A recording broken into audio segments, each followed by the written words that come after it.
Wag, please. Wag mong gawin yan. Sorry, Mami. Secret XPG. Sa kondo ng mag-inang Marisa at Jaren, kahit walang pasok at puyat, maaga pa rin nagising si Marisa.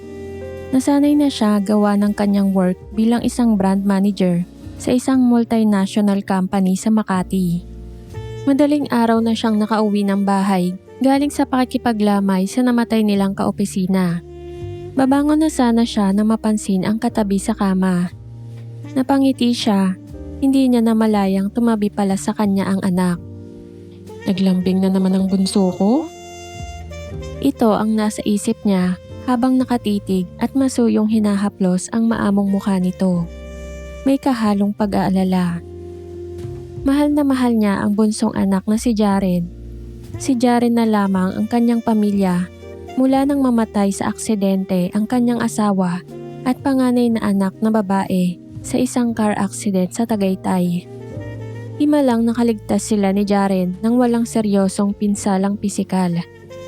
Kaya lang nag-iwan ito ng malalim na emotional trauma kay Jaren na nooy 15 taong gulang pa lamang. Kapuna-puna ang biglang pagbabago ni Bunso. Labis niya itong ikinabahala. Naging tahimik kasi at madalas nag-iisa ang dating palakaibigan at madaldal na binatilyo. Naging malungkutin din at nerbiyoso. Nagsimula rin ang madalas na pagtabi nito sa kanya sa pagtulog. Minsan ay nagigising siyang mahigpit itong nakayakap sa kanya. Bihira ring lumabas ng bahay si Jaren. At kung lumabas man ay siya ang laging kasama. Ang banding nila ay sa mall, movies, kain sa labas, pasyal at minsan ay out of town. Mahilig silang mag-ina sa beach. Konti at piling-pili lamang ang mga kaibigan ni Jaren sa school.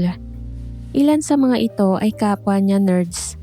Madalas nakakulong lang ito sa kanyang kwarto. Nasa harap ng kanyang computer, nagsusulat at nagda-download ng mga video games. Cellphone lang at pagbabasa ng libro ang pinakapahinga nito. Mahilig magbasa si Jaren, magaling ding magsulat. Isa ito sa mga nagbibigay saya sa kanyang buhay. Isang outlet niya ang pagsusulat. Nirerespeto naman ni Marisa ang privacy ng anak. Siya man ay hirap ding makamove on kahit pa 3 taon na ang nakakaraan kung wala si Jaren. Hindi niya alam kung papaano pa niyang haharapin noon ang buhay. Ang bilis ng panahon, binatang-binata na ang anak ko. Noong 1 buwan lamang ay nag-celebrate kami ng ika-18th birthday nito. Wika niya sa sarili nang mapadako ang tingin sa anak. Nakasando lamang ang binata kung matulog. Natural na maganda ang hubog ng katawan ni Jaren kahit pa wala itong hilig sa sports. Namana sa ama ang pangangatawan. Binata na nga ang loko at mukhang hindi lamang mukha ang namana nito sa kanyang ama. Nangingiti pa si Marisa nang bumangon patungo sa banyo nang may mapansin. Agad siyang nilingon ang anak habang nakatakip ng kamay. Mahimbing pa rin ang tulog ng anak. Bahagya pa itong nakanganga. Sa kanya lang nakita ang kanyang gamit. Sa lapag, mabilis niya itong dinampot at halos tumakbo papuntang banyo. Napapaisip siya habang umiihi. Palaisipan din kung bakit wala siya nang magising. Maluwag na t-shirt lamang ang nakasanayan niyang pantulog. Minasdan niya ang hawak, inamoy, natural na amoy na maghapong nakulog. Pilit niyang tinatandaan kung hinubad niya ito kaninang madaling araw bago sumampa sa kama. Baka nga inalis ko nga. Mabuti na lang at una akong nagising kay Jaren. Kung nagkataon, nakita nito, nakakahiya. Wika niya sa sarili. Hindi naman siya konserbatiba. May mga pagkakataong nakikita siya nito na nakasando lamang. Hindi naman ito maiiwasan dahil dadalawa lang silang nakatira sa kondo. Pinagbilinan niya ang malaki nilang bahay mula nang mawala ang kanyang mag-ama.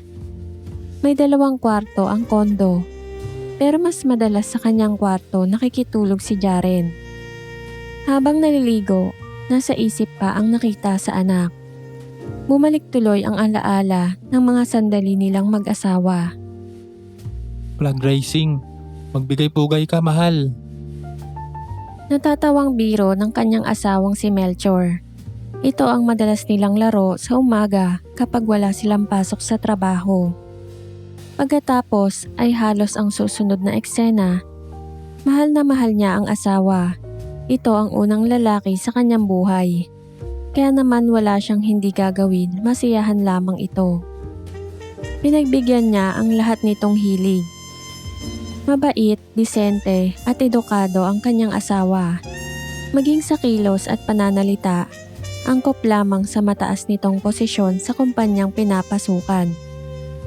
Pero para itong ibang tao pagdating sa gabi. Parang sinaniban, napakahilig. 4 hanggang 5 beses sa isang linggo sila. Wala naman siyang reklamo. Isa siya sa maswerteng mga babae.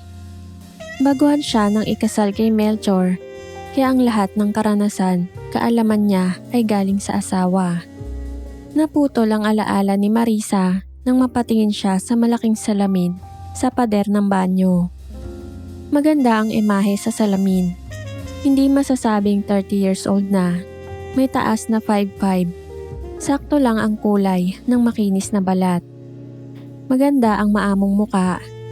Pero ang pinakapansinin ay ang ganda ng hubog ng bilugan nitong katawan. 3 taon na ring bakante ang magandang ito. May mga ilan ding lalaki na hayagan ang pagpapapansin sa kanya. Pero hindi siya natuksong makipagrelasyon kahit minsan. Sapat na muna ang sariling sikap. Binuhos niya ang kanyang panahon para sa anak. Gusto niya munang makitang maayos ang takbo ng buhay ng anak bago pa niya isipin ang sariling kapakanan. Pagbalik niya sa kwarto, namilog ang kanyang mga mata sa nakita. Tulog pa rin si Jaren, nakatihaya. Mabilis na ibinalik ni Marisa ang naalis na kumot. Matapos magbihis ay agad na siyang lumabas ng kwarto. Habang naghahanda ng breakfast, nagtatalo sa isipan ni Marisa kung ano at papaanong sasabihin sa anak ang gusto niya na bawasan na ang madalas na pagtabi nito sa kanya. Dahil puyat, maghapong nag-relax lang sa bahay si Marisa. Maghapon din namang nakakulong sa kanyang kwarto si Jaren.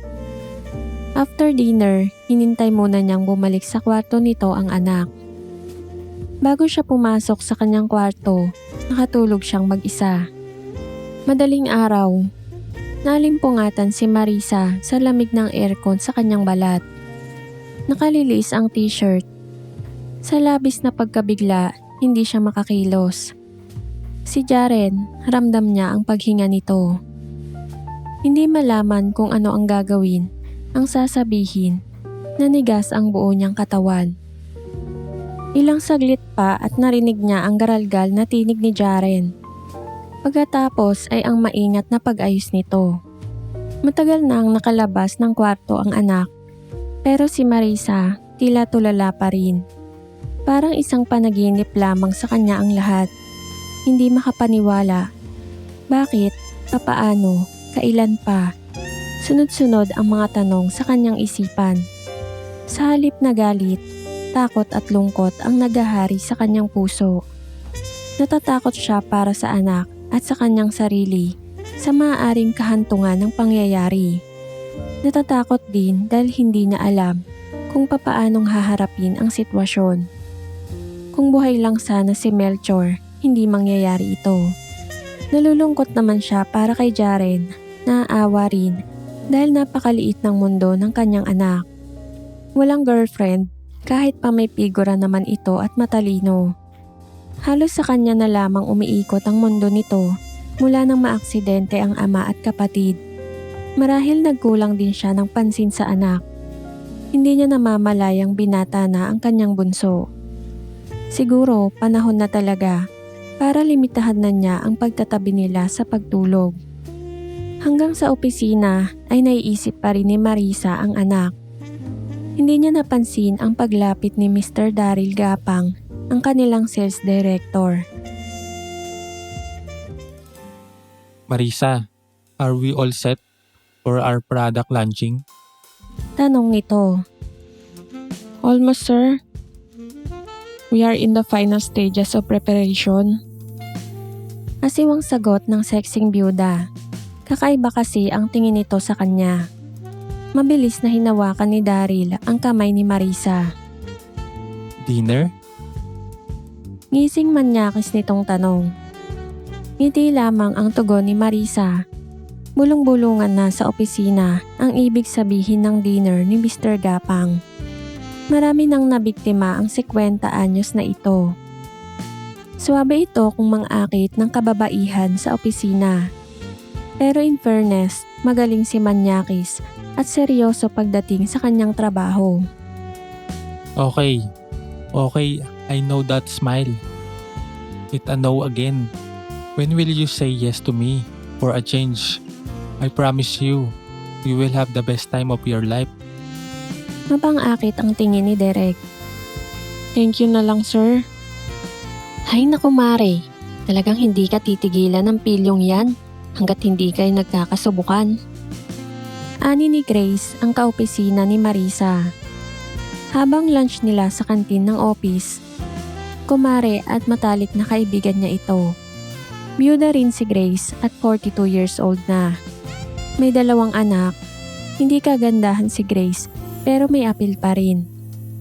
Akala siguro ni Sir ay walang ibang nasa isip ang mga byuda at hiwalay sa asawa kung hindi lagi laro. Sa bagay kung ako ang yayayain niya ay hindi siya magdadalawang salita. Pag ganitong 7 taon na akong walang laban, baka hikain siya sa akin. Nagtawanan na lamang ang magkaibigan. Tatlong araw bago ang product launching, naging super busy sina Marisa. Madaling araw na siyang nakauwi. Inihatid siya ni Grace. Mas madalas kasing si Jaren ang gumagamit ng kanilang kotse. Hindi praktikal na bumili pa siya ng isang sasakyan dahil isa lang ang parking slot nila sa kondo. Dahil pagod ang isipan at katawan, bagsak agad sa kama si Marisa matapos hubarin ang damit. Nakabalot ng blanket dahil malakas ang aircon. Agad siyang nakatulog ng mahimbing. Mag-uumaga nang magising siya sa mahinang galaw ng kama. Sa una, ang akala niya ay panaginip lang ang lahat. Pero walang salitang lumabas sa kanyang bibig. Nanuyo ang kanyang lalamunan. Wag, please. Wag mong gawin yan. Malumanay pero mariin ang tinig ni Marisa. Sorry, Mami. Kanda utal sa nervyos at hiya ang binata. Napabalikwas ito at kandara pa sa paglabas ng kwarto. Hindi na muling nakatulog si Marisa. Tahimik na umiiyak sa tindi ng hindi maipaliwanag na damdamin. Namumugto ang mga mata niya nang lumabas ng kwarto. Hindi alam kung papaanong haharapin ito. Tapos na siyang kumain at handa nang umalis, ay hindi pa rin nalabas ng kanyang kwarto ang anak. Para kay Marisa, mabuti na rin siguro ito at nakakaasiwa rin namang magkita sila ngayong umaga. Pero determinado siyang kausapin ang anak mamaya pag uwi niya galing sa office. Jaren, bahala ka na dito. Papasok na ako. Hindi niya matiis na hindi magpaalam sa anak. Tahimik lang sa kwarto si Jaren. Buong araw nawala sa focus sa work si Marisa. Iniisip kung ano ang sasabihin sa anak. Mabuti na lamang at konti lamang at halos tapos na ang parte niya sa project. Pagdating sa bahay, huminga muna siya ng malalim bago binuksan ang pinto. May kanya-kanya silang susi ni Jaren sa kondo. Handa na siyang kausapin ang anak, harapin ang issue nila. Pero wala pa si Jaren. Kinatok niya ang kwarto sabay tawag sa anak. Pumasok na siya nang hindi ito sumasagot. Bihira siyang pumasok sa kwarto ni Jaren. Gusto niyang bigyan ito ng privacy. Maayos ang kwarto, ang kama, ang mga gamit. Lalabas na sana siya nang mapansin na bukas ang desktop computer. Ugali ni Jaren ang pagsabay-sabayin ang pag-download ng mga gustong games at movies. Madalas 1 hanggang 2 araw na naka-on ang computer niya. Mula sa loob na umupo siya sa harap ng computer at tinignan ang mga download. Inaasahan na niyang mga videos iyon. Pero mali siya. Mga actions, animation, at mga popular video games at e-books lang ang mga ito. Nang matuon ang mga mata niya sa isang icon sa sulok ng screen, Bro ang name ng icon. Binuksan niya ito. Tinignan at binasa. Nanlaki ang kanyang mga mata, nagimbal, ng lambot, ang lakas ng kabog ng dibdib. Hindi namamalayang tumutulo ang kanyang mga luha habang patuloy sa pagbabasa.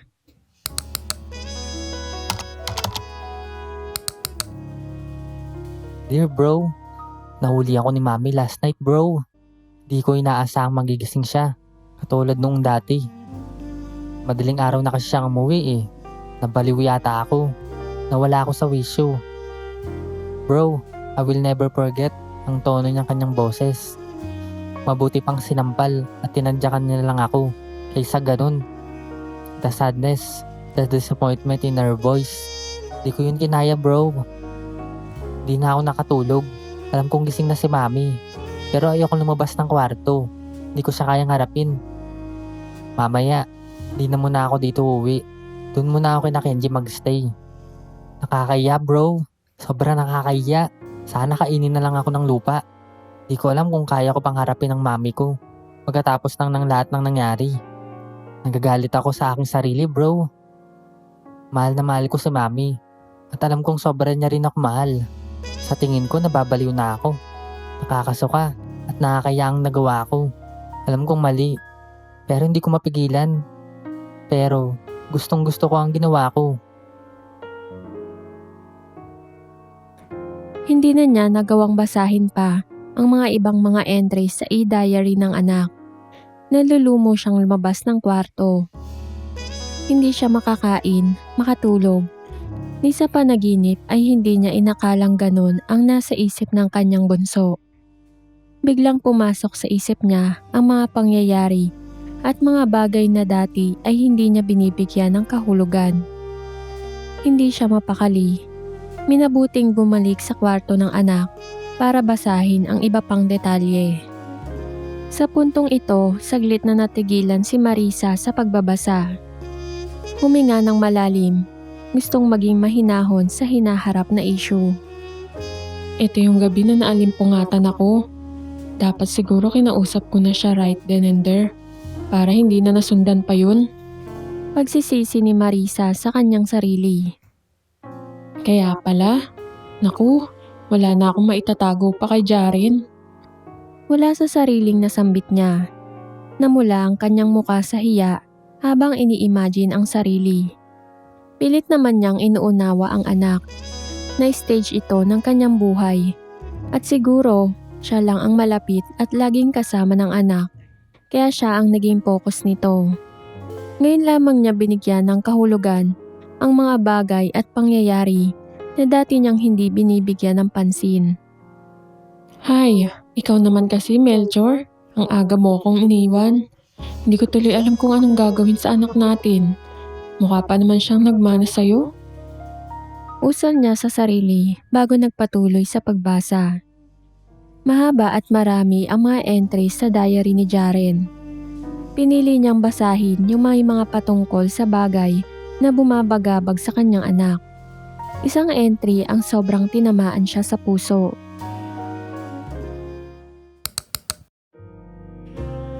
Bro, napunta na naman sa kalokohan ng usapan namin sa school kanina. As usual, ako na naman ang nakatuwang asarin. Mula nang mabisto nila, baguan pa ako. Jaren, sayang naman kung kamay mo lang. Oo nga, tignan mo ang kamay niya, puro kalyo na. Kung alam lang nila na araw-araw, wala akong iniisip kundi ang makaisa. Di na nga ako makapag-concentrate sa studies ko. Bakit kasi napakamahiyain ko pagdating sa babae? Pero bro, hindi naman ako naganap ng iba kasi mami ang gusto ko. Bro, nababaliw na talaga ako siguro. Malalim ang iniisip ni Marisa nang lumabas ng room ni Jaren. Guilty feeling sa pag-invade sa privacy ng anak. Iniisip din na maaaring may pagkukulang din siya sa pagpapalaki sa anak. Lalo na nang mawala ang ama at kapatid nito. Naging busy rin kasi siya sa work. Tinawagan niya si Jaren. Tinext, walang reply ang anak. Wala siyang magawa kung hindi ang maghintay. Hindi umuwi si Jaren noong araw na yon. Ganon din ang sumunod na mga araw. Wala ring sagot sa tawag at text. Nag-worry na si Marisa. Miss na miss din ang anak. First time itong mawalay sa kanya. Nanlaki ang mga mata ni Jaren na makita ang ina sa may gate ng school. Agad namang kumalas ang tatlo niyang kaibigan nang makita si Marisa. Nilapitan ni Marisa ang anak na nooy nakatungo. I'm sorry ma. Saka pa lamang tumingin sa ina ang binata. Kinabog ang dibdib ni Marisa nang makita ang mukha ni Jaren. Hawas ang figura nito at bahagyang namayat. Kalimutan mo na yun, Jaren. Let's go home. Pilit ng pinapakalma ni Marisa ang tinig. Tiniis na huwag yakapin ang anak. Tahimik ang dalawa sa kotse hanggang makarating ng bahay. Pinagluto ni Marisa ang anak ng paborito nitong putahe. Pero matumal sa pagkain si Jaren. Tahimik lang ito at kung sumagot man sa tanong ng ina ay napakatipid. Kanya-kanyang kwartong natulog ang mag-ina. Pero tulad ng nakagawian, hindi naglock ng pinto si Marisa. 2 linggo na mula nang bumalik sa bahay si Jaren. Patuloy pa rin itong naging mailap sa ina. Pagkakain ay agad tutuloy sa kanyang kwarto. Isang tanong, isang sagot lamang ang usapan ng mag-ina. Ikinalungkot ito ni Marisa. Hinahanap ang dating masayang relasyon nila. At may mga gabing hinahanap ang pagtabi ng anak.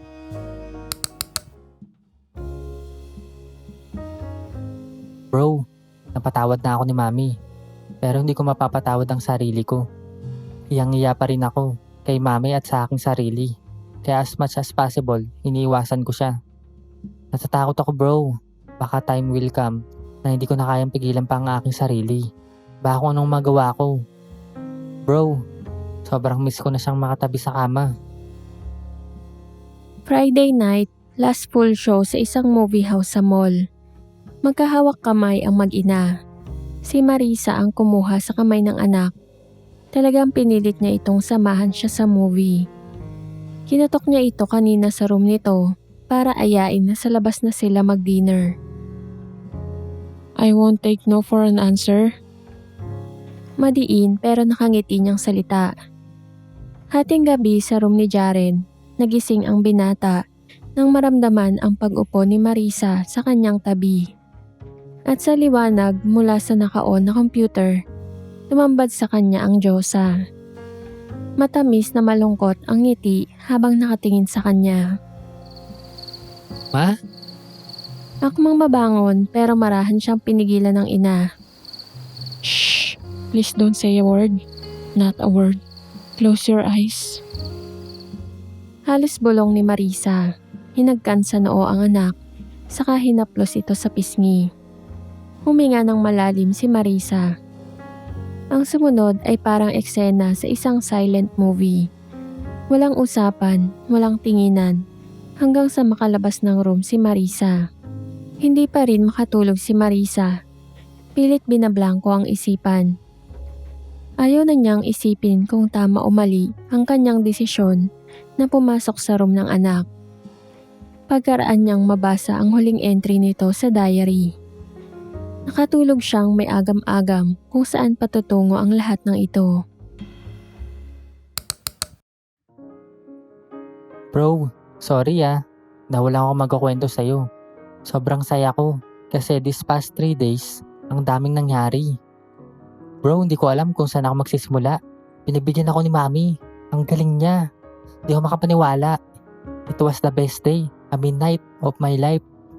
Hindi ako makatingin kay mami pagkatapos. Awkward moment. Wala kaming imikan. Akala ko bro, that will be the first ang the last time. Pero the best is yet to come pa pala. Good morning. Halika na, breakfast is ready.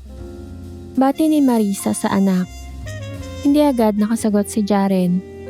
Nagulat dahil parang wala sa ina ang nangyari kagabi. Kanina ni hindi nga niya alam kung paanong haharapin ang ina.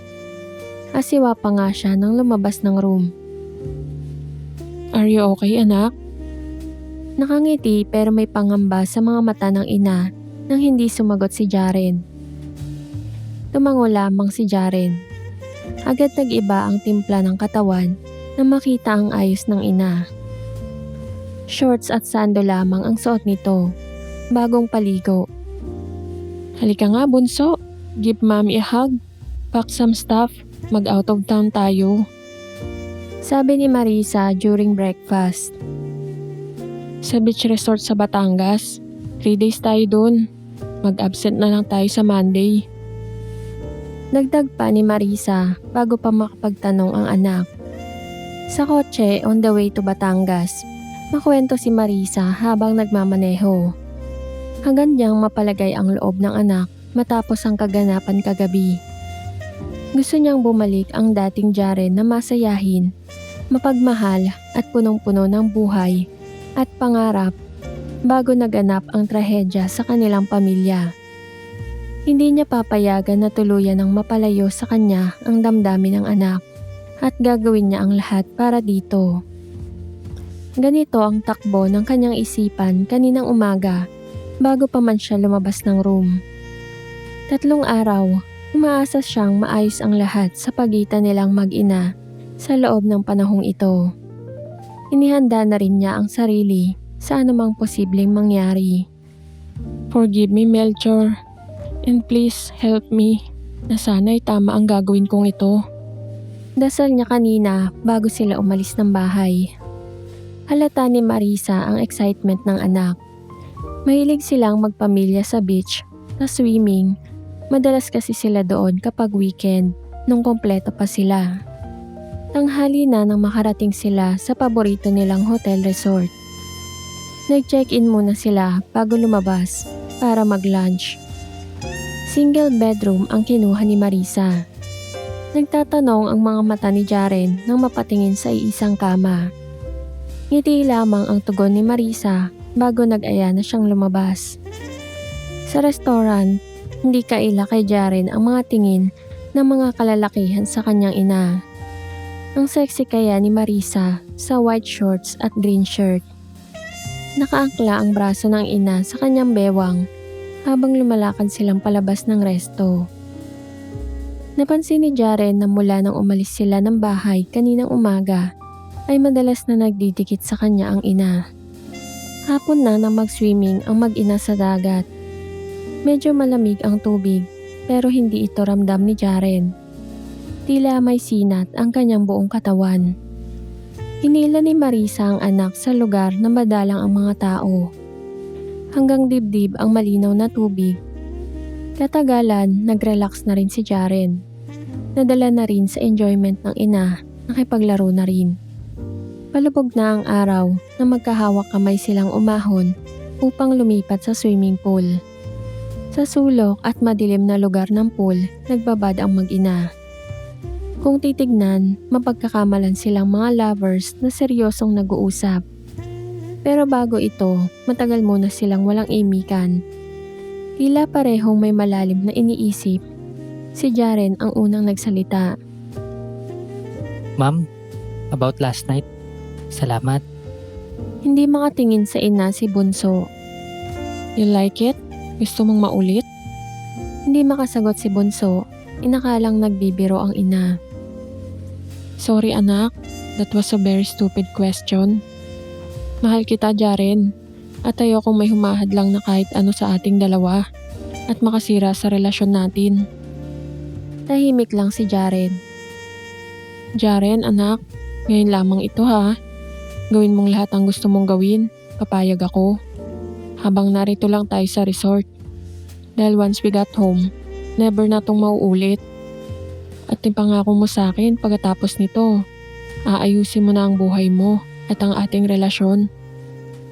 Seryosong wika ni Marisa bago pinagpatuloy ang paglalaro. Hindi makapaniwala si Bunso sa kanyang narinig. Sobra-sobra ito sa kanyang inaasahan. Payag na ang kanyang ina. Lumakas ang loob ni Jaren. Pero naudlot ang paglalaro ng apoy nang may magulong grupo ng kabataan na palapit sa kanilang lugar. Napilitan na silang umahon. Pero masaya at sobrang excited nang makabalik sa kanilang room. Kinagabihan sa room ng dalawa, bagong paligo si Jaren. Nakahiga sa kama, nakasandal sa pader, nakatingin sa TV pero hindi nanonood. Nag-aagaw ang antok at sobrang aligaga. Sari-sari ang naglalaro sa kanyang imahinasyon habang naghihintay sa ina na lumabas ng bathroom. Bukas din ang lahat ng ilaw sa room. Nakatwalya ito nang lumabas. Lumapit ito at tumayo sa tabi ng kama. Nanuyo ang lalamunan ni Jaren. Abot kamay lang niya ang langit, tulalang nakatitig. Pagkatapos, kinabig niya ito at niyakap ng napakahigpit. Okay ka lang? Halos hindi na marinig sa sobrang hina ng tinig ni Marisa. Tumango lamang si Bunso. Mag-uumaga na nang makatulog si Jaren. Si Marisa na natiling gising. Pareho silang nakatagilid, nakatalikod siya. Nakatulog siyang ang laman ng isip ay ang tanging dalawang lalaki sa kanyang buhay. Ang nasirang asawa at ang bunsong anak. Dahil parehong pagod at puyat, muli silang natulog matapos mag-breakfast. Tanghaling tapat na nang sila ay magising. Tinangkapan ni Jaren na umisa pero mabilis itong nakabangon at nagbihis. Sa beach, parang nilagyan ng sili sa puwet si Jaren. Hindi mapakali, panay ang aya sa ina na bumalik na sila sa kanilang room. Nangingiti lamang si Marisa. Hindi inakalang sobrang hilig pala ng kanyang anak. Mas mahilig pa sa daddy nito. Hindi rin niya maitatanggi na may pagkakataong nadadala siya. Tao lang siya at likas siyang mahilig. Saka 3 taon na rin siyang sabik. Hindi masasabing gwapo si Jaren na tipong artista. Pero may figura naman at malakas ang apil. Maganda ang katawan at tindig, makinis at mabango. Jaren anak, ano ba? Mamaya nasabi yan eh. Saway ni Marisa, pero hindi naman niya inalis ang kamay. Yakap siya nito mula sa likuran hanggang balikat niya ang tubig. Gusto mo doon? Ayoko. Pagkasabi nito ay kumalas siya at lumangoy papalayo at saka umahon. Muli sa swimming pool, nagpahinga at nagbabad ang mag-ina bago mag-shower. Huling gabi sa hotel. Si Bunso naman, pangatlo na niya ito mula nang bumalik sila sa kanilang room. Walang kasawa-sawa. Pinagbigyan naman ni Marisa. Huling gabi na kaya sinusulit nito ang pagkakataon. Kaya sobrang pagod siya at antok nang awatin na ang anak. Lunes ng umaga. Maaga pa lamang ay biyahe ng pauwi sila Marisa sa kabila ng pagtutol ni Jaren. Anak, alam ko yung nasa isip mo. Tama yung kagabi. We need to rest. May pasok na tayo bukas, okay? Malungkot na tumango lamang si Bunso. Lunchtime na nang makarating sila sa kondo. Sa basement parking, umirit pa si Bunso. Ay, grabe ka talaga anak. Be gentle, namamaga pa. At tandaan mo, last na to. Seryosong wika ni Marisa. Pagkaraan ng ilang sandali, inawat na ni Marisa ang anak. Nabigla pa siya nang halikan siya nito sa pisngi, sabay sabi ng, I love you, Mami. Nabigla si Marisa, hindi makapagsalita. First time itong sinabi sa kanya ng anak. 1 buwan ang lumipas, masaya si Marisa. Malaki na ang pagbabago sa buhay nilang mag-ina, pagkaraan ng 3 araw na banding nila sa Batangas. Balik sa normal na ang kanilang relasyon. Kapansin-pansin ang kakaibang sigla ni Jaren. Sa bahay at maging sa school, madalas na silang mag-usap. Makwento na si Jaren, malambing, Hindi na rin ito tumatabi sa kanya sa pagtulog. Wala na rin ang mga aksidenteng pagsagi nito. Gradually, nag-open na sa kanya ang anak ng mga saloobin nito kaya naging malapit ulit sila sa isa't isa. Hindi naman niya alam kung mahusay lamang magtago ng damdamin ang anak or talagang nakamove on na ito. Tumutupad ang anak sa mga kondisyon na inilatag niya noon sa resort. Siya naman ay ganun din. Isa lamang sa mga pagbabago sa anak na ikinababahala niya ang nadadalas nitong pag-uwi ng late sa bahay. Tumatambay pa sa school at sa labas kasama ang mga dati at bago nitong kaibigan. Isang araw, kararating lang ni Marisa sa bahay nang mag-text ang anak. After dinner na raw itong uuwi. Pagkakain, nanood muna siya ng TV habang hinihintay ang anak. Nang antukin, papasok na sana sa kanyang room nang biglang may pumasok sa isip niya ang diary ni Jaren. 1 month na rin ang nakalipas nang huli niya itong nabasa. Alam niyang hindi tama ang kanyang gagawin pero gusto niyang malaman ang niloloob ng anak matapos ang kanilang bonding. Magkahalo ang pananabik at kaba nang buksan niya ang diary ni Jaren. Marami ng mga entry sa diary, pinili niyang sundan ang huli niyang nabasa. Bro, makisig na ako. Si mami pumayag na. Hindi ako makapaniwala. Hindi ko saktong ma-describe ang nararamdaman ko. Basta grabe. Ang saya bro. Ganun pala yun. Tama ang mga friends ko. Sabi nga ni Kenji, malaki ang pagkakaiba. Ginawa niya akong lalaki. Lalaking lalaki ang paramdam ko. Parang kayang-kaya ko na ang lahat sa mundo. I'll never forget this day bro. Naganap lahat. Oh, how I love her more now. Magkahalong lungkot at saya sa mukha ni Marisa matapos itong mabasa. Kahit papaano ay bahagyang nabawasan ang guilt na nadarama. Naalala kasi niya ang namayapang asawa. Naisipang basahin ang iba pang entries. Bro, iniingatan ko ang usapan namin ni mami. Di sa ayaw ko na maulit ang nangyari. Tama na yung pinagbigyan niya ako for 3 days. Pirang ina ang gagawa nun. Kaya dapat lang na tumapad ako sa kondisyon niya. Pero kahit ganun, ang lakas pa rin ng dating niya sa akin. Di na rin ako nainggit kina Kenji. Nakasubok na rin yata ako. Sila siguro, kani-kanino lang sila. Yung mga pangit at pakawala sa school, baka mga bayarin lang. Ang ganda at ang sexy yata ng nakasama ko. Sosyal at klase pa. Bro, madali lang palang makitungo sa mga babae. Iba na kasi ang tingin ko sa sarili ko mula noon. Bro, feeling ko may mga lumalandi na sa akin sa school. Pero mas gusto ko yung ako ang lalapit. At saka bro, may crush na ako. Di ko pa nasasabi kay mami. Her name is Angela. Di ko siya classmate, schoolmate ko lang. Madalas ko siyang puntahan sa kantin. Gusto ko siyang makilala ng gusto bro. This week talagang I will invite her na mag-dinner. Lol, poporma na si Jaren. Hindi maipaliwanag ni Marisa ang damdamin matapos isara ang computer.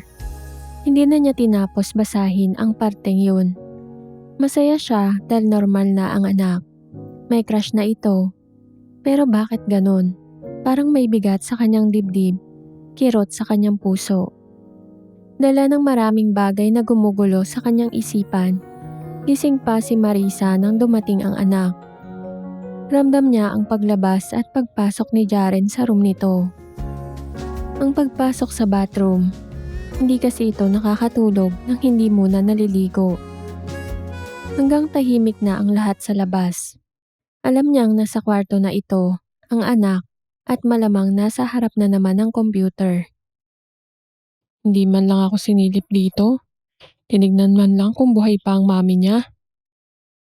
May tampong bulong niya sa kanyang sarili. Hindi nagkamali si Marisa.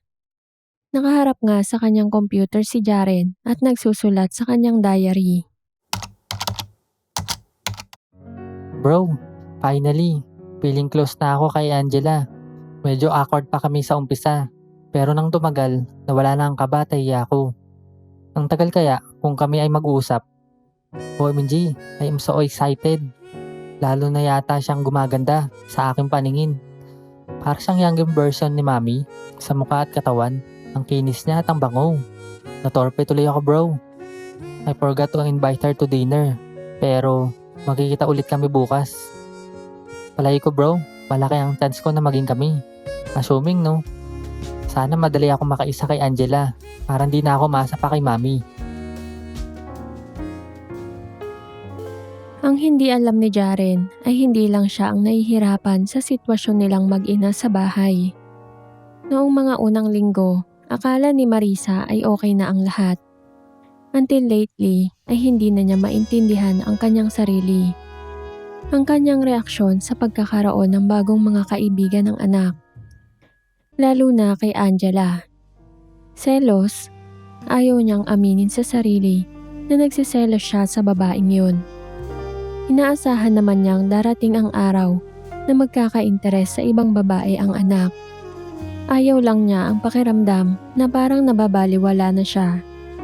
Miss na niya ang anak, ang mga yakap nito kapag naglalambing. May isa pang bagay na gumugulo sa kanya. Ilang araw na siyang naghahanap. Sinubukan niyang magsikap pero hindi siya makapag-concentrate. Bigla siyang napatigil. Nasa isip niya kasi ang 2 gabi nila ni Jaren sa beach resort. Nahihiya siya kapag naaalala niya ito. Dahil dito, hindi rin minsan na pumapasok sa isip niya ang pagbigyan ang pangungulit ni Mr. Gapang na mag-dinner sila. Kaya daling bumigay, isang salita niya lamang at siguradong magkakandara pa ang matandang manyakis na yun. Kaya lang, hindi pa niya kayang may ibang lalaking umangkin. Iba naman kasi si Jaren. Wala itong pinag-iba sa kanyang namayapang asawa. Noong gabing ding yun, sa bahay ni Angela. Wala ka yata sa mood ngayon anak. Nagtatakang tanong ni Emmanuel kay Angela. Magkatabi ang mag-ama sa kama. Hindi sumagot ang dalaga. May problema ka ba anak? Dati sabik na sabik ka. Nothing, Dad. Stress lang ako sa school. Walang inaksayang panahon ang mahilig na ama. Dahan-dahan naman, Dad. Bakas ang pagkairita sa salita ni Angela. Sorry anak, matagal na rin kasi. Tiniis na lang ni Angela. Malayo naman ang kanyang isipan dito. Nasa kaganapan ito kanina sa school, sa kantin kasama si Jaren. Hindi masasabing gwapo si Jaren pero napakasimpatiko at disente. Halatang may breeding sa kilos at pananalita. Madali niyang nakapalagayan loob ang binata. Masaya siya kapag kasama si Jaren. Excited na siyang makita ulit ang binata bukas. Napangiti siya nang maalala kung paanong nagkandabulol ang binata noong una siyang lapitan nito at magpakilala. Napansin ito ni Emmanuel, inakalang napangiti na rin ang anak. Sa puntong ito, natauhan si Angela. Gusto niyang matapos na ang ama. Gusto na niyang mapag-isa. Ginawa niya ang madalas niyang gawin sa ganitong pagkakataon. Hindi siya nabigo. Pagkatapos ay agad na bumangon si Angela at nagtungo sa bathroom. Pagbalik niya sa kwarto, wala na ang ama. Magkahiwalay sila ng bedroom, ayon na rin sa kanyang kagustuhan. Sa kabila ng pagpupumilit ni Emmanuel na magtabi na sila sa pagtulog. Simula nang palayasin ni Emmanuel ang mami niyang si Alexa dahil sa pagtataksil nito, ay sila na lamang 2 ang nakatira sa bahay. May sarili ng kondo si Alexa. Siya ang dumadalaw sa ina kapag gusto nito siyang makita. Ayaw na kasing makita pa ni Emmanuel ang mukha ng traidor na asawa. Nalulungkot si Angela kapag naaalala niya ang kung paanong nasira ang magandang samahan ng kanyang mga magulang at ang mga taong sobrang ka-close at mahal na mahal ng kanyang pamilya. Si Mike na kanyang ninong, ang tita Tanya niya na namatay sa aksidente. At si Myra ang kinakapatid niya na minahal niya na parang tunay na kapatid. Namimiss niya ang tsikahan nila ni Myra. Guilty rin siya dahil siya ang inutusan ng ama na imbitahan sa bahay si Myra. Hindi naman niya kasi alam ang balak ng ama kay Myra bilang ganti sa kataksila ni Ninong Mike at ng kanyang ina. Miss niya rin noon ang pagbanding nila ni Ninong Mike kasama ni Myra at ng kanilang mga ama. Simula noong araw na dumating sa bahay nila si Ninong Mike upang sunduin si Myra ay hindi na niya muling nakita pa ang dalawa. Walang isang taon ang nakalipas nang maibenta ni Mike ang kanyang bahay at umalis na sila sa kanilang subdivision.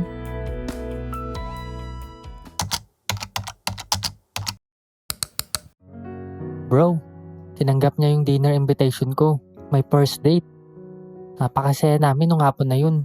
And guess what? Hinawakan niya ang kamay ko. Siya pa ang nauna. Nakakahiya. Bukas sasabihin ko na kay mami ang tungkol doon. And speaking of mami, lately kasi parang naninibago ako sa mga kinikilos niya. Madalas ko siyang nakikita sa dati niyang kasuotan. Madalas ding naiiwang bukas ang pinto sa kanyang kwarto. Minsan pa nga, pati pinto ng bathroom kapag siya ay naliligo. Di raw niya alam na dumating na pala ako. Posible kaya maulit? Assuming lang siguro ako. Good night, bro. Sa office ni Marisa. Bukas na nga pala yun. Anong nagawa ko? Nasabi niya sa sarili. Habang palabas sa kanyang room ang boss niyang si Mr. Gapang, kumindat pa ito sa kanya habang malaman nyakis na nakangiti. Pinaalala kasi ng matandang mahilig ang dinner date nila bukas. Sobrang pagsisisi naman ni Marisa. Nabigla siya sa pagpayag kay Mr. Gapang nung imbitahin siya nitong 4 na araw na ang nakakaraan. Marisa, baka naman pwede tayong lumabas. Maawa ka naman sa boss natin. Samon ito habang hawak ang kanyang kamay para siyang kinuryente ang init ng kamay ng matanda. Sige ho, this Friday, mag-dinner tayo. Bilang namilog ang mga mata ni Mr. Gapang, nagbabakasakali lamang ito at handa na sa muling pagtanggi ni Marisa kaya hindi nito akalaing papayag ang byuda. Thank you. Pangako, di mo ito pagsisisihan. I'll give you the best time of your life. Pagyayabang ni Tanda, kulang na lang tumulo ang laway nito habang nakatitig kay Marisa. Paminsan-minsan kasi ay talagang sumagi sa isip ni Marisa na kung ano kaya at pagbigyan niya si Bossing. Curious din siya kung totoo ang usap-usapan sa opisina na matinik ang matanda. At talagang malaki daw ang kasangkapan nito. Isa pa, matagal na rin siyang bakante. Masama pa yata ang nangyari sa kanila ng anak. Hinahanap-hanap na niya ito. 3 taon naman siya noong bakante at nakatiis naman siya. Pero bakit ngayon, ilang buwan pa lamang, ay heto at hindi na siya mapakali. Ang dulot nito na hindi niya naranasan sa namayapa niyang asawa. Hindi niya alam kung maiiyak, magagalit o matatawa siya sa nangyari. Alam niyang nagpipigil lamang ang anak dahil sa kanilang usapan. Pero kahit papaano, bilib siya sa word of honor ni Jaren. Siguro kailangan siya na mismo ang unang kumilos bago pa tuluyang maloko ang anak sa crush nito sa school. Dear bro, yes, may girlfriend na ako. Bro, kami na ni Angela. OMG, overjoy ang feeling ko. Sobra talaga. Sorry bro, naku ko lang naibalita sa'yo. 2 weeks na kami. And guess what? Game si Angela. May nangyari na. At halatang marami na siyang kaalaman. Pero wala na akong pakialam doon. Tsaka bro, mas magaling siya kay mami. Sa bagay, inamin naman niya na nakadalawang boyfriends na raw siya. Ang lambing niya at very loving. Pero, next time ko na lang kwento sa'yo ang detalye ng mga nangyari. Dahil may kwento ako tungkol sa amin ni mami. Pag-uwi ko sa bahay, pagkatapos namin ni Angela, nadatnan ko si mami sa sala. Tulog na tulog sa sopa. Katulugan na yata niya ang palabas sa TV. Pero naalala ko yung pangako kay mami. Napabuntong hininga na lamang ako at pumasok na sa aking kwarto. Kaya pala, iniwan niya ako sa ere at magaling daw kaysa sa akin. Nasabi ni Marisa sa sarili matapos mabasa ang huling entry sa e-diary ng anak. Ilang araw na ring hindi niya nababasa ang diary ni Jaren. Pero kanina pagdating niya ng bahay ay wala pa si Jaren. Magulo ang kanyang isipan dahil bukas na ang dinner date nila ni Mr. Gapang. Dito niya naisipang pakialaman ang diary ng anak. Paglabas ng room, agad niyang tinawagan sa phone si Jaren at sinabing umuwi na ito at sabay na silang mag-dinner sa bahay. Mabilis siyang naghanda ng favorite na pasta ni Jaren. Pagkatapos maligo ay umupo siya sa sopa habang hinihintay ang pagdating ni Jaren na sa harap ng TV. Sa school, bad trip si Jaren dahil may sakit si Angela at hindi nakapasok. Tatambay pa sana siya pagkatapos ng klase pero tinamad na nga dahil wala ang dalaga. Balak pa naman sana nilang magpunta sa paborito nilang lugar. Paglabas pa lamang niya ng bahay kanina ay wala siyang nasa isip kung hindi ang muling makapiling ang sexing girlfriend. Malungkot na nagpasya na lamang siyang umuwi na. Kasasakay pa lamang niya sa kotse nang matanggap ang tawag ng kanyang mami. Hihintayin daw siya sa bahay para sabay na silang kumain. Malayo sa isip niya na ang naghihintay na si Marisa ay handa nang sumira sa usapan nila ng anak. Dear bro, wow bro, pinagbigay na naman ako ni mami. Bang iba siya ngayon, nawala lahat, bigay na bigay. Sobrang hilig pala talaga ng mami ko. Feeling ko dinaig pa nga niya ata si Angela sa pagkasabik. Sorry anak ha, I forgot about our dinner. Nangingiting sabi ni Marisa habang sabay silang kumakain ni Jaren. Anyways, masarap naman ang kinain mo kanina, hindi ba? Sambit nito sa anak na nooy sarap na sarap sa pagkain sa paborito nitong T-bone steak, mashed potato at green salad. Sige, enjoy your dinner. Eat well, dahil mahaba pa ang gabi. Salamat mami. Mahinang sagot ni Bunso, hindi pa rin makapaniwala sa nangyari. Salamat saan? Sa steak or sa... Okay lang Jaren, marami pa niyan. Magpakasawa ka anak. Sabay patong ng kamay. Pagkatapos ay agad inihanda na ang dinner nilang mag-ina. Napansin ni Jaren na matumal sa pagkain ng kanyang mami. Mas madalas itong nakatitig sa kanya. Siya naman ay hindi maiwasang mapatingin. Hindi alam ni Jaren ang naglalaro sa isipan ng ina habang nakatitig ito sa kanya. Wala palang balak si Marisa na ituloy ang dinner date nila ni Mr. Gapang. Hindi siya papasok sa office bukas. She will call in sick para makaiwas sa manyakis niyang bossing. Muntik na siyang pumatol kay Mr. Gapang.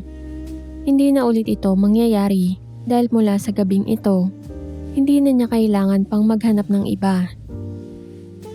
That same night, sa bahay ng mag-amang Angela at Emmanuel, bumaba na ang lagnat ni Angela.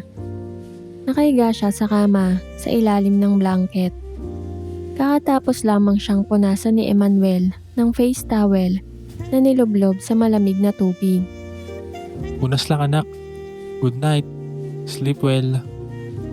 Tinapik muna si Angela bago ito kinumutan, saka ito lumabas ng room. Habang nagkakape, nasa isip ni Emmanuel ang malaking pagbabago ng anak nito mga nakaraang araw.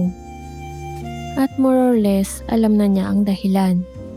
Veterano siya pagdating sa babae, kaya sigurado siyang may boyfriend na ang anak at malamang may nangyari na sa kanila.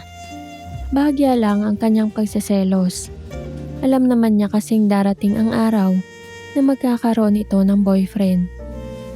Maganda at makurba si Angela at siguradong maraming lalaki ang magkakagusto kung hindi man magmamahal dito. Siya man ay naghahanap na ng makakasama sa buhay.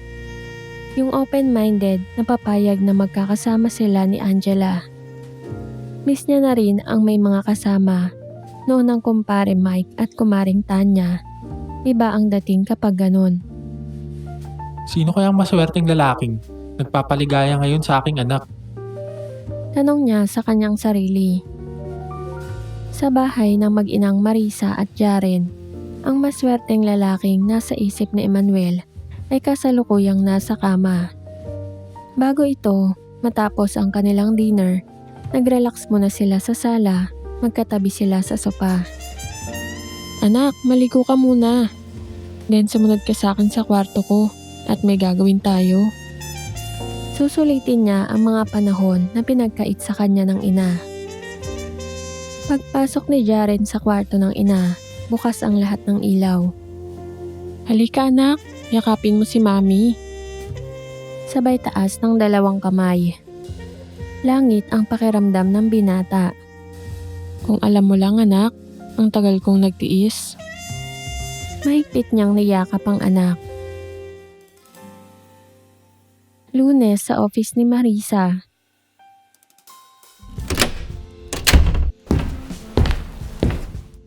Are you okay now, Marisa?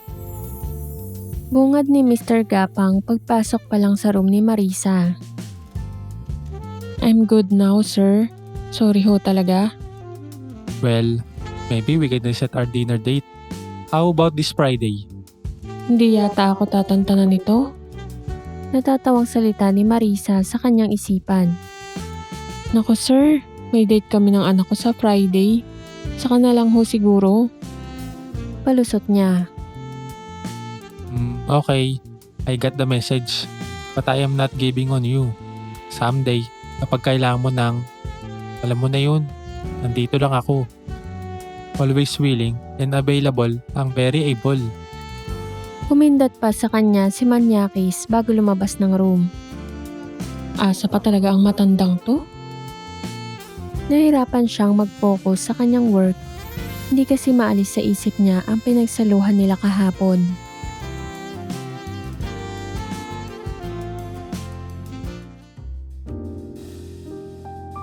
Kahapon, malapit ng mag-umaga, nang bumigay na rin sa pagod ang kanyang katawan. Nakatagilid sila ni Jaren sa kama, magkaharap.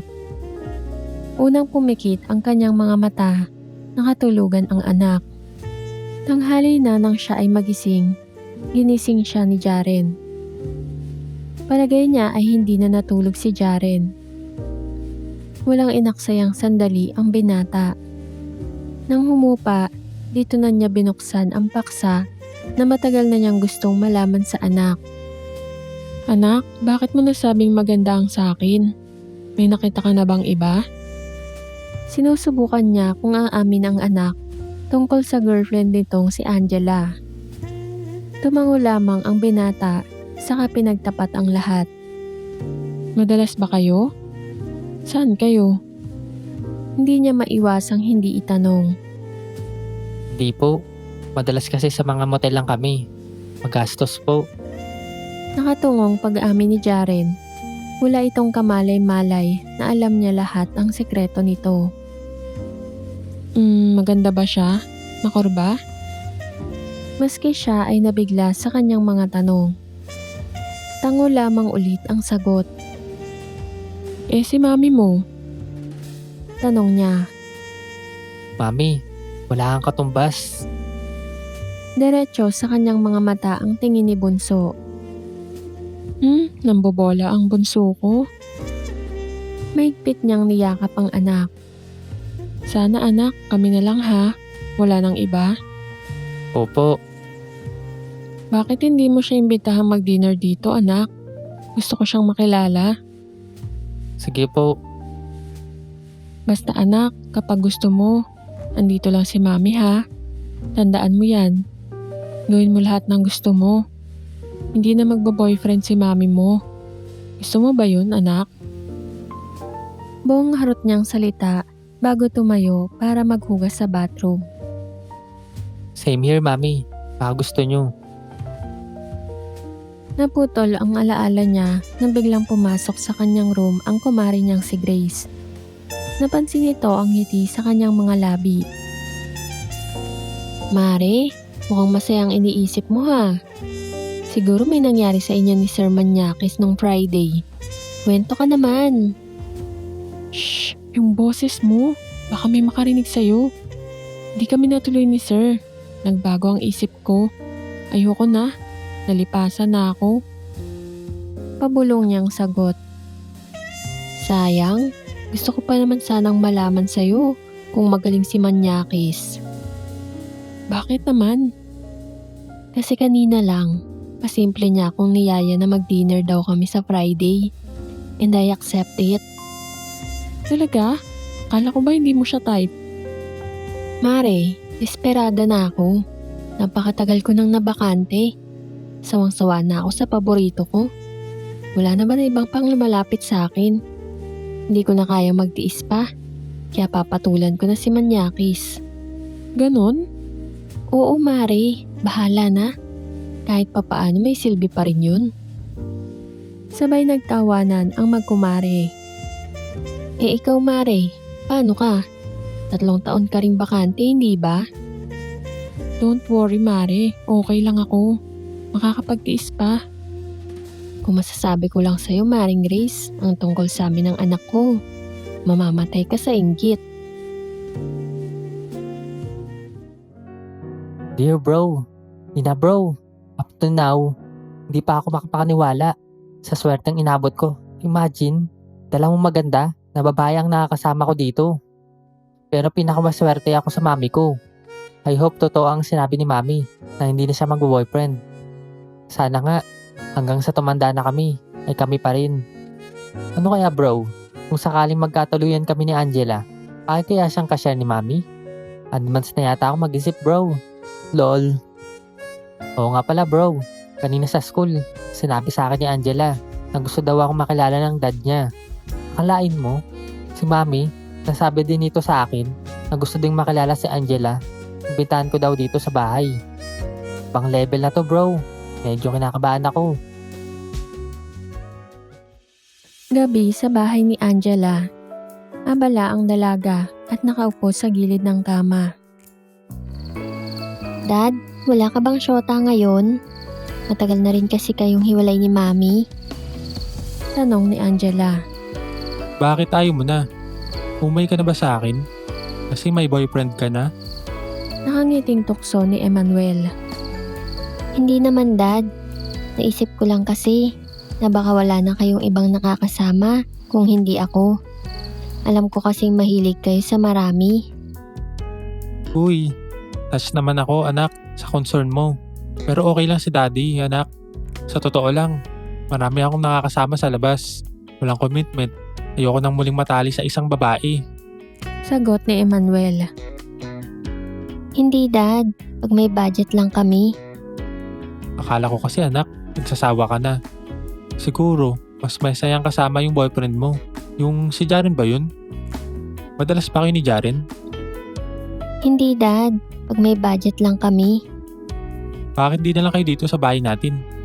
Bukod pa sa libre, ay very safe pa. Suggestion ni Emmanuel. Lubos ang kaligayahan ni Emmanuel. Napakaswerte niya at napapayag niya ang anak sa lahat ng gusto niya. Hindi niya alam kung hanggang kailan sila ganito. Sana hindi na ito matapos hanggang sa tumanda siya. Pero paano kapag nag-asawa na ito? Habang minamasdan ni Emmanuel ang kanyang anak, biglang nag-throwback sa kanya ang game nila ni paring Mike at ang anak nitong si Myra. Hindi niya alam na siya talaga ang tunay na ama ni Myra. Anak, di mo ba na may miss ang mga nakakasama natin noon? Minsan. Pumasok sa isip niya ang kanyang ninong Mike. Gusto mo ba ulit? Kanino naman? Don't tell me bati na kayo ni Ninong Mike. Di hayaan mo at makakanap din ako ng bago natin mga kasama. Ayoko na yata ng bago, Dad. Lalo na kapag hindi natin kakilala. Mahihiya ako. Mukhang bahala anak. Let me take care of it.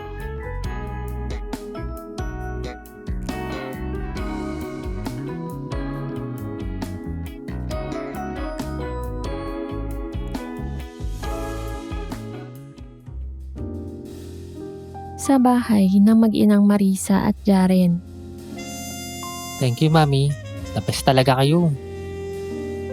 Papuri ni Jaren sa ina habang patakbong patungo sa banyo. 5 araw nang humihirit si Jaren pero ayaw talaga ni Marisa. Pero sa kakakulit ni Jaren, pumayag na rin si Marisa. Bakit hindi ka sa girlfriend mo si Angela mag-aya? Hindi ba nagagawa mo rin sa kanya ang lahat? Sagot niya sa anak nang mag-umpisa itong mangulit. Ma'am, 2 weeks na akong dieta kay Angela. Palagi siya nagmamadaling umuwi. May pinapagawa daw ang father niya sa kanya. Okay, pero ngayon lang to. Tapos we have to wait pa, at least 1 week, pagkatapos ng dalaw ko. Wala talaga akong kagana-gana ngayon.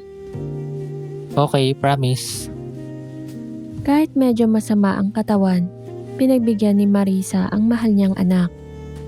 Makalipas lamang ang ilang oras, mahimbing na ang tulog ni Jaren.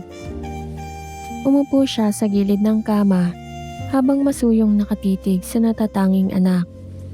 Tila malalim ang iniisip.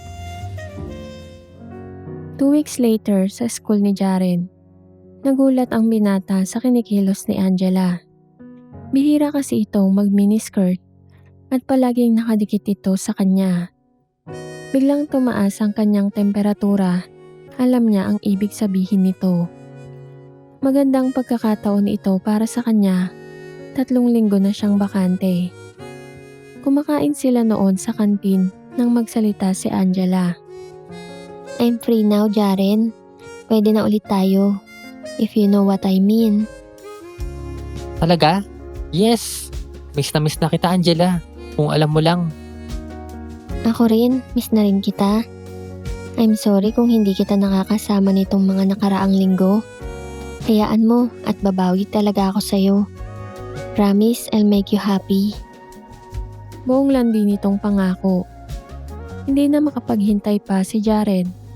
Agad itong nag-aya kay Angela sa paborito nilang lugar. Wait, I have something better. Sa bahay na lang tayo.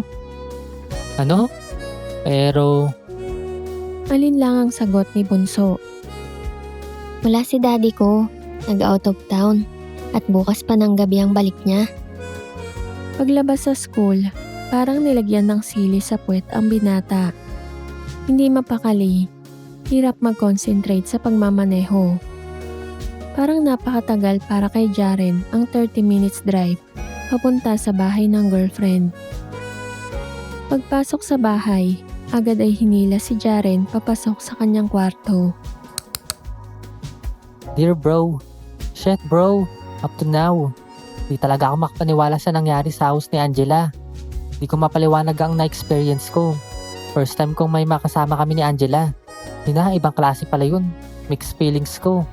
Ibang klase pa din ang meron kina Angela at ang kanyang daddy. Parang kami din ni Mami. Bro, akakalain ko ba yun? Dad? Ganito ang nangyari bro. Pasok namin sa condo ni na Angela. Medyo kabado pa ako at asiwa. Iba kasi kapag sa pahinga na kami. Feeling ko sarili namin ang mundo.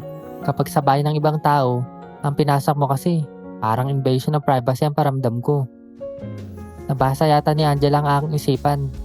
Dahil sinabi nitong wag ako mag-worry at kami lang ang tao sa bahay hanggang bukas. Di pa rin talaga ako mapalagay. Ngayon lang ako nakapasok sa kwarto ng ibang tao. Parang may ibang taong nanonood sa amin. Pero si Angela, nagmamadali ito. Maraan niya akong itinulak paiga. Pangklas talaga ang aking girlfriend. Dahil niya si mami ko. Parang nawala ako sa aking sarili. Saka ko na lang namalayan na may tao palang nakatayo sa may pintuan. Well, that was quite a show. Dad? Hindi kong napansing malakas ko palang naitulak sa Angela sa labis kong pagkakabigla. Napatras ako sa kama at napasandal sa dingding. Dad naman. Stop it. Andito ang boyfriend ko. Yun lang ulit ang nasabi ni Angela. Nakangiting bati nito sa akin. Good afternoon sir. Musta po? Sorry po. Kandautal ako sa labis na taranta. Di ko na alam kung ano-ano ang pinagsasabi ko. Sa sobrang nervyos ko. Saka ko pa lamang talagang napansin ang daddy ni Angela. Ngising aso ito na nakatitig sa aking girlfriend. Nanuyo ang aking lalamunan. Di ako makapagsalita. Shock na shock ako. Di ko alam kung paano ako magre-react. Sinimulan nito na parang sila lamang ang dalawa doon. Ani mo invisible man ako. Humihingal pa ito. Oh, hello. You must be Jaren? Pero bakit ganun bro? Biglang nag-iba ang timpla ng katawan ko. Parang siniliban ang buong kong katawan. Habang parang akong hypnotized. Sa pagkakatitig sa mag-ama. Nawala ang aking takot. Nawala ang aking hiya. Unti-unti akong umuurong. Papalapit sa kanila. Patuloy ang daddy ni Angela. Sure ako na matagal na nila. Anak, I told you. Iba ang may kasama. Tuluyan na akong nakisali sa kanila. You are lucky, Jaren. Ikaw pa lamang ang ibang lalaking nakakasama ng aking anak. Dati kami lamang ng kanyang ninong ang magkasama. Wala na akong pakialam sa pinagsasabi ng daddy ni Angela. Napadapa sa kama si Angela, matamis ang mga ngiting nakatitig sa akin. Pagkatapos, ganap na katahimikan. Maliban sa malalim na mga paghinga, si Daddy ang bumasag sa katahimikan. Welcome to the family, Jaren. You luck man. Dad, please leave us. Gusto ko makausap si Jaren. Samo na aking girlfriend.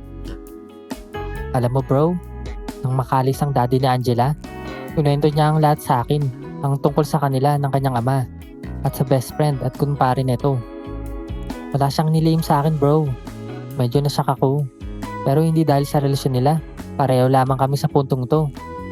Ang nakakagulat ay nakakasama nila ang kanyang ninong. Basta na anak, okay ba yung nakaraan? Tanong ni Emmanuel sa anak kinagabihan. I was just surprised, Dad. Akala ko kasi you will get to know him better muna. Yun sana ang gusto kong mangyari anak. Kaya lang nung makita ko kayo, di na ako nakatiis. And I think super enjoy ka kay Jaren. Hindi kumibo si Angela. Di na ulit ako makapaghintay. Tayo at kasama siya. Wika ni Emmanuel bago pumasok sa kanyang kwarto. Sa bahay ni na Jaren, nakahinga ng maluwag si Marisa nang dumating na sa wakas ang pinakahihintay niyang dalaw. Mahigit isang linggo din siyang stress dahil sa pagkakadelay ng kanyang buwanang dalaw. Hindi nakakayanin ng kanyang konsensya ang makabuo. Kung bakit kasi may mga pagkakataong pumapayag siya, kailangan niyang mag-ingat. Dear bro, ewan ko ba bro, pero naguguluhan ako. Wala lang maganap ang sa amin ni Angela at ng kanyang daddy. Para kasing nababawasan ang pagtingin ko kay Angela. Grabe na pala ang kanyang napagdaanan mula pa sa pagkabata. Malabo na siguro ang dream ko na magkatuluyan kaming dalawa sa future. Pero gusto ko na talaga maulit ang sa amin. Excited na ako magaya ulit si Angela sa kanilang bahay. Pero ano kaya bro, ang mararamdaman ko kapag kami naman ng daddy ni Angela at ng mami ko? No way talaga. Maisip ko lang ay napapaiyak na ako. Di ako papayag. Pero ano kaya bro, kung kami ni Angela at mami? Nina bro, baka mabaliw na ako. Biro mo, parehong maganda at sexy. Di ko kasi alam kung sino ang unahin ko. And speaking of mami, nitong mga nakarang araw ay madalas kong napapansin na parang siyang may malalim na iniisip. Ayaw namang magsalita kapag tinatanong ko. Kaso 2 linggo na yata siyang natutulog sa sarili niyang kwarto ayon sa kagustuhan niya. Bro, di kaya natatakot si mami at baka madisgrasya ko? 3 weeks after ng pagpunta sa bahay ni na Angela, si Angela naman ang dinner guest sa bahay ni na Jaren. Masaya at masigla si Jaren. Panay ang kwento habang sila ay kumakain. Bihira namang magsalita sina Angela at Marisa. Madalas ay matipid ng ngiti lamang ang reaksyon sa sinasabi ng binata. Medyo awkward at asiwa sa isa't isa ang girlfriend at mami ni Jaren. First time nilang magkita at tila nagpapakiramdaman pa. Lalo na si Marisa na medyo nabigla pagkakita kay Angela. Magkahalong paghanga, selos at intriga ang tingin niya sa dalaga. Maganda kasi si Angela sa muka at katawan. Attractive at malakas ang appeal. Pero hindi vulgar sa kilos at pananalita. Tipong disente at obvious na smart ito. Hindi niya ito ina-expect sa girlfriend ng kanyang anak. Hindi niya ito inaasahan at lalong hindi niya ito inaakala sa isang babaeng sumasabay pala sa daddy at boyfriend nito. Hindi naman nagtagal at medyo na-break na ang ice sa kanilang pagitan. Sumali na sila sa kwento ni Jaren. Nabawasan na rin ang pagkailang at asiwa ni Angela kay Marisa. Gayon din naman si Marisa. Pero hindi maiwasan ni Marisa na ma-imagine si Angela kasama ni Jaren at ng daddy nito. Hanggang sa ihatid na ni Jaren si Angela, ay yun pa rin ang nasa isip ni Marisa. Ang dahilan, 3 araw na ang nakakaraan mula nang mabasa niya ang diary ng kanyang anak. Pero hindi pa rin siya makapaniwala. Hindi dahil sa relasyon ni Angela at ng daddy nito. Dahil silang mag-ina ay guilty rin sa puntong ito. Nashock lang siya dahil sa anak pa niya ang kasama. Dagdag pa dito ang nabasa niyang reaksyon ni Jared sa pangyayari. Enjoy na enjoy ang kanyang anak. Nanlambot siya matapos mabasa ang kwento ng anak sa diary nito. At the same time, namulat siya sa bahagi ng kanyang katauhan. Buong araw siyang hindi mapakali. Pagsapit ng gabi, hindi siya makatulog. Maraming katanungan sa kanyang isipan. Sari-saring senaryo ang naisip niya. Paano kaya kapag dalawa na? Tanong niya sa kanyang sarili. Buong buhay niya, 2 lalaki lamang ang kanyang nakapiling. Bukas man siya sa iba't ibang paraan, never naman na pumasok sa kanyang isip ang ganong sitwasyon. May imagine niya lang na may iba pang lalaki at si Jaren ay kinikilabutan na siya. Pero nang maisip ang iba pang eksena, ay nag-iba ang timpla ng kanyang katawan. At alam niyang magugustuhan din ito ni Jaren. Matagal na siyang hindi nakadama ng ganito. Sabay bangon para magtungo sa kwarto ng anak. Dear bro, pumasok sa kwarto ko si mami kagabi. Kakatapos lang namin nung mag-usap ni Angela sa phone. Jaren? Parang bulong lamang habang papalapit siya sa kama. Mabilis ang sumunod na pangyayari. Hindi dating ganito si mami. Ano kayang pumasok sa isip nito? Pagkatapos, lupay-pay siyang bumagsak. Di ko alam kung gaano katagal akong nakatulog o maaaring nakaidlip lamang. Mga ilang oras ang lumipas nang nagising ako sa mga kilos. Ngunit nagkunwaring akong tulog pa.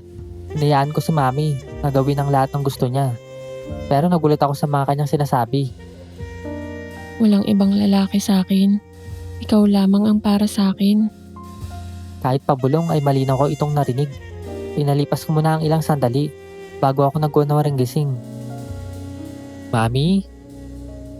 Yun lang, nakatulog kaming magkayakap.